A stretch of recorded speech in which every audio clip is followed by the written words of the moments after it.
ابھی سال کے بعد خلیفہ کون بنے گا؟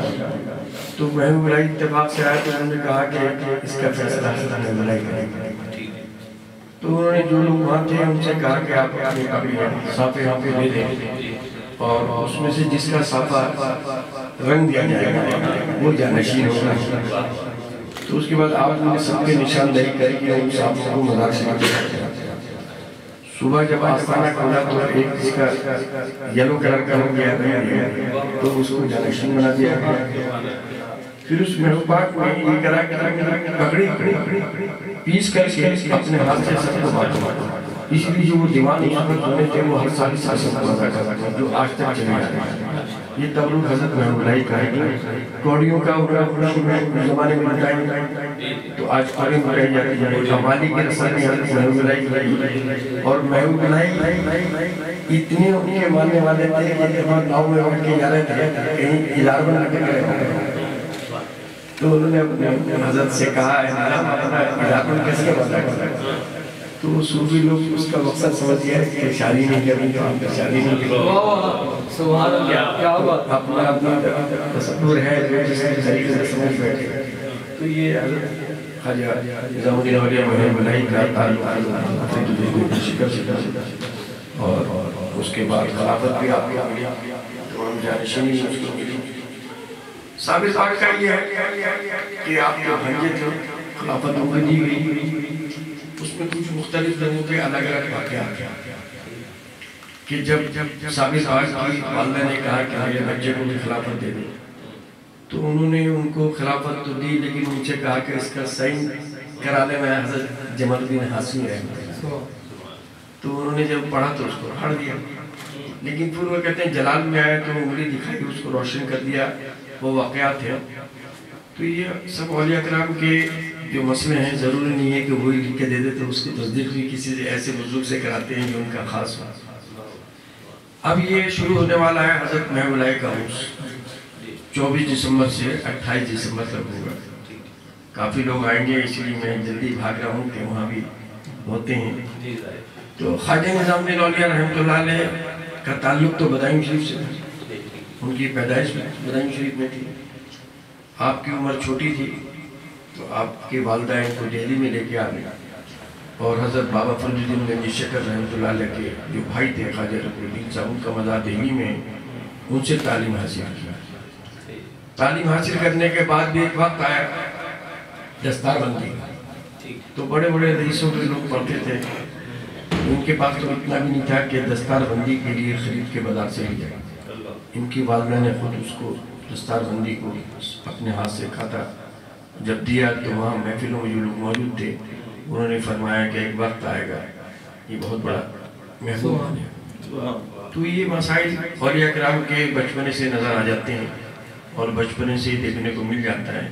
آپ کا لنگر کا واقعہ بھی ہے، جس کے گھر میں ایک ٹائم کھانا اور ایک ٹائم فاقہ ہو، اور جب وقت آتا ہے رات کو اور گھر میں کھانا نہیں ہوتا تو ان کی والدہ کہتی تھی آج آپ اللہ کے گھر کے مہمان ہیں، وہ سو جاتے تھے۔ پھر وہ بار بار کبھی ایسا وقت آتا تو والدہ سے پوچھتے تھے کہ میں اب اللہ کے گھر کا مہمان کب ہوں۔ تو اس طرح کی زندگی گزارنے والے کے پاس آج لنگر جو مشہور ہے، تو یہ تھا کہ ایک دفعہ وہ کاٹ کے اپنی مٹی کی ہنڈی ہوتی اس زمانے میں، اس میں لوگ کی پکا رہے تھے، کوئی مستان آیا کہ مجھے بھوک لگ رہی ہے دے دے، انہوں نے وہ آدھی کچی آدھی پکی ان کو دے دی۔ اس مستان نے بھی اس ہنڈی کو پھوڑ دیا، کھائی نہیں، اور فرمایا کہ اس کے بعد دنیا اور دین کا راجہ بنے۔ تو آج اتنا لنگر ہے کہ لوگ محبوب الہی کے لنگر کی تعریف کرتے ہیں کہ ان سے بڑا لنگر اس کے زمانے میں نہیں تھا۔ کتنے اونٹ پہ چھلکے جاتے تھے، کوڑا جاتا تھا، اور بادشاہوں نے بھی فتویٰ لگا دیا ان کو اوپر زکوٰۃ کا، مبارک علی شاہ کے زمانے میں۔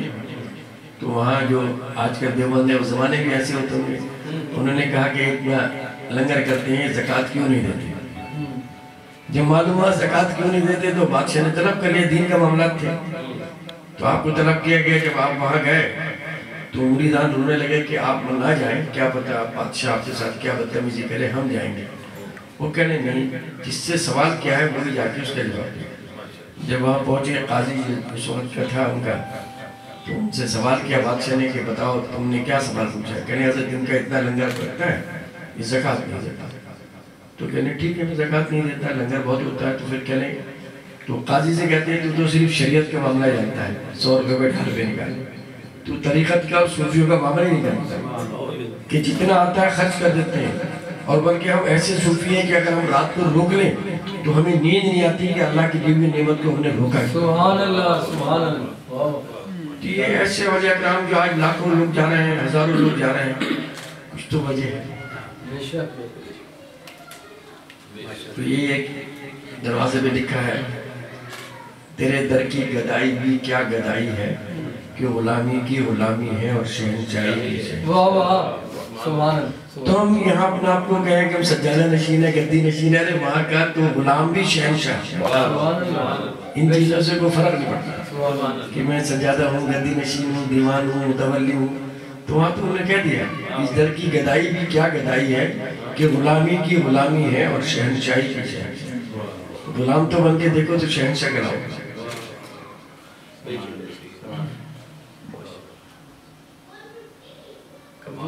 جو ہے نظام چاہے خسرو آگے وہ تو اصل میں جب خلیفہ ہونے کا وقت آیا حضرت امیر خسرو کا, تو حضرت امیر خسرو کی تاریخ تو آپ مجھ سے زیادہ جانتے ہیں, جو پڑھتے ہیں نمی دانم چے منزل بود شب جائے گے من بودم. پھر وہ تاریخ آپ پڑھتے ہیں گوری سوئے سیس پر مور ڈارو کیس, یہ تاریخیں آپ پڑھتے ہیں سب. اب یہ بتائیے ان چیزوں کو پڑھنے کے بعد کتنی حضرت امیر خسرو کی محبت ہوگی میں اوپر, جبکہ انہوں نے یہ فرمایا کہ جب میں جاؤں دنیا سے اور اللہ تعالیٰ مجھ سے پوچھے گا تم میرے لیے دنیا سے کیا لائے ہو, تو میں کہہ دوں گا خسرو کا ساز لائے ہو. اتنی محبت کرنے والے کے بعد پھر جانشینی نہ ملے تو یہی لوگوں نے کہا نظام چاہے خسرو کو, اللہ چاہے نصیب. تو یہ لوگوں نے جو کہا کہ اتنی محبت کہ جو اللہ پوچھے کہ کیا لائے ہو تو خسرو کا ساز لائے ہو. اور جب وہ وقت آئے تو حضرت امیر خسرو کے آنے کو روک دیا گیا مزار پر. وہ جو گوری سوئی سیز پر ہے اس کا یہی تو واقعہ ہے. آپ کلکتے میں تھے, آپ بیٹھے تھے, وقت قضا آیا تو آپ نے مریدوں سے کہا کہ خسرو آئے تو میرے مزار پہ مت آنے دینا. اب لوگ تو چاہیں گے اتنا پیارا مرید اس کو آنے کے لیے روک رہے ہیں, تو لوگ رونے لگے کہ حضرت اتنے قریبی کو آپ منع کر رہے ہیں. تو آپ نے فرمایا کہ کہیں ایسا نہ ہو خسرو میرے مزار پہ آئے اور وہ روئے یا فریاد کرے, کہیں ایسا نہ ہو کہ میری قبر شاخ ہو جائے, اس میں وہ سما جائے. اس لیے ان کو روکا گیا. اور وہی ہوا جب 6 مہینے کے بعد پہنچے تو جہاں ان کا مزار شریف ان کو دور روک دیا گیا, اور وہیں انہوں نے آخر میں گوری سوئے سے اس پر منہ پر ڈالے کیس, چل خسرو گھر اپنی سوسان جلی. وہ پڑھنے کے بعد وہاں مثال کر گیا کہ جن آنکھوں سے میں دیکھتا تھا وہ آنکھیں نہیں رہی. اتنی فرق ہے. تو لوگ مثالیں دیتے ہیں اگر پیر سے محبت کرنی تو ایسے جیسے خسرو اپنے سبحان اللہ. جب ہو گیا تو ہو گیا. تو اسے کہتے ہیں تیرا دامن نہ چھوڑیں گے, مستان پکڑ لیا تب چھوڑیں گے نہیں. جی اب جس کا ہو گیا تو اس کا. تو یہ حضرت امیر خسرو تو شاعر بزرگ کہلانے لگے, طوطی ہند کہلانے لگے. آپ کا تو اصل نام ابو الحسن ہے, ابو الحسن امیر خسرو تو ٹائٹل ہے. ترکی سے حضرت محمد علیہ تو ترکی بچہ کہتے ہیں, جب کہیں مسلم ہوتا ہے کہتے ہیں ترکی بچہ کو, ترکی بچہ وہ تو ترکی بچے سے کہیں بلا. جیسے بابا صاحب خواجہ نظام صاحب کو اتنے ادب سے بلاتے جبکہ پیر و مرشد ہیں, اور وہ کہتے تھے پیارے نظام کو بلاؤ, بابا کو بلاؤ. یہ واقعہ کاشم صاحب میں آپ کو سناؤں اپنے والد کا. میرے والد کسی کی مرید نہیں ہوئے, وہ کہتے تھے میں تو محبوب اللہ کا مرید ہو گیا.